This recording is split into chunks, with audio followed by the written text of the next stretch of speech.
जय श्री राम दोस्तों, कैसे हैं आप सब। आई होप सब बढ़िया होंगे।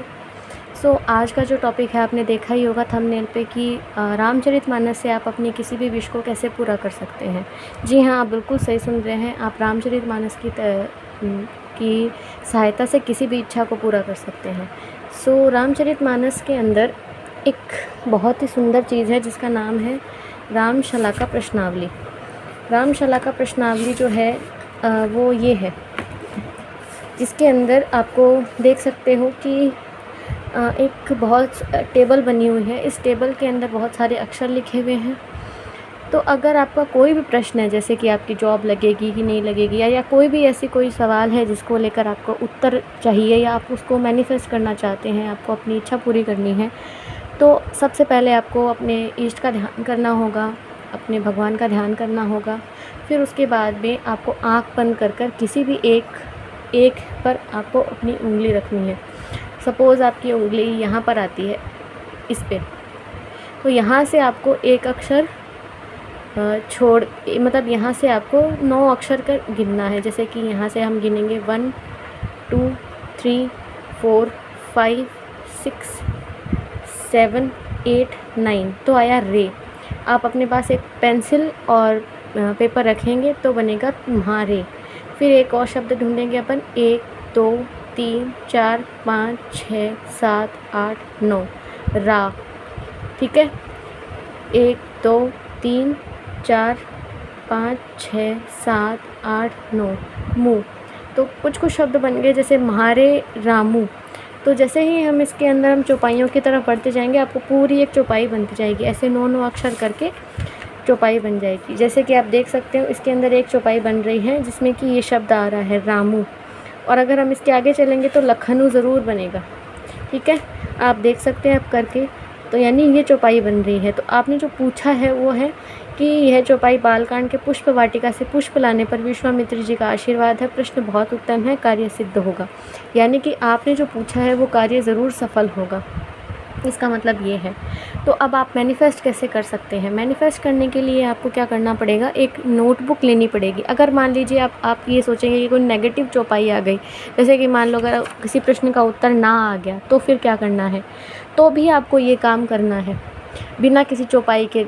आप भी चौपाई स्किप कर सकते हैं, लेकिन आप ये काम कर सकते हैं। जैसे कि आपको एक नोटबुक लेनी है, आपको नोटबुक इस तरीके की नोटबुक लेनी है, किसी भी तरीके की आप ले सकते हैं, छोटी बड़ी आपकी श्रद्धा के अनुसार। और आपको रेड कलर का पेन लेना है। ठीक है, आपको रेड कलर का पेन लेना है। रेड कलर के पेन लेने के बाद में आपको अपनी कोई भी, जो अगर पॉजिटिव उत्तर आया है तब तो बहुत अच्छी बात है, उस चौपाई को आपको ध्यान में रखना है। और अगर नेगेटिव उत्तर भी है तो भी भगवान से प्रार्थना करनी है कि आप मेरे लिए जो चाहते हो, मेरे लिए जो सही है वो हो, लेकिन मेरी इच्छा ये है, आप इसको पूरा करें ना करें मुझे नहीं पता, लेकिन मुझे पता है कि मैं आपको अपनी जो चीज़ें हैं पूर्ण समर्पित करता हूँ। पूर्ण समर्पण का मतलब ये नहीं होता कि हम कमज़ोर हैं या हमारी इच्छा पूरी नहीं हो रही तो हमारे लिए कुछ चीज़ें वर्थ इट नहीं करती, ऐसा कुछ नहीं है। समर्पण करने का मतलब है हिम्मत दिखाना, विश्वास दिखाना कि जिसने हमें बनाया है, जिसने हमें यहाँ तक लेकर आए हैं, वो आगे भी हमें सही रास्ते पर लेकर जाएंगे, वो आपको भटकने कभी नहीं देंगे, इस बात का बिलीव। जो हमारे और बीच के भगवान के और हमारे बीच में एक श्रद्धा का जो सेतु होता है ना, वो बिल्डअप करता है समर्पण। तो आपको क्या करना है, नोटबुक लेनी है। तो अगर आप पहली कंडीशन, अगर आपके पास वो चौपाई आ गई जिसमें कि भगवान ने कहा है हाँ आपका काम होगा, तो क्या करना है, आपको उस पन्ने के ऊपर अपनी चौपाई लिख देनी है कि क्या है। और फिर आपको एक पेज राम का रोज़ लिखना है। राम राम शब्द जो है वो रोज़ लिखना है। अगर ऐसा नहीं होता है तो क्या करना चाहिए, आप कुछ मत करिए, आप जय श्री राम जय हनुमान लिख दीजिए। ठीक है, आप जय श्री राम जय हनुमान जी लिख दीजिए और रोज़ राम राम शब्द लिखना है। रोज़ आपको एक पेज राम राम का ज़रूर लिखना है।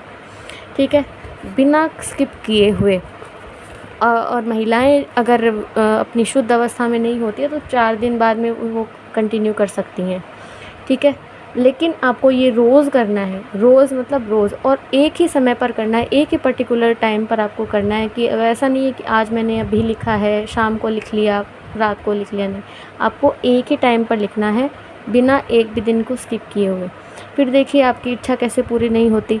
और जब ये कॉपी भर जाती है तब आप इसको किसी भी हनुमान जी के मंदिर में रख कर आ सकते हैं और प्रसाद लगा कर आ सकते हैं। अपने घर वालों के साथ वो प्रसाद को बाँट सकते हैं, खा सकते हैं, बच्चों में बाँट सकते हैं।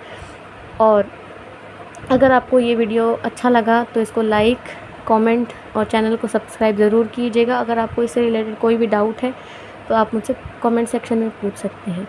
जय श्री राम, जय Hanuman. Thank you so much.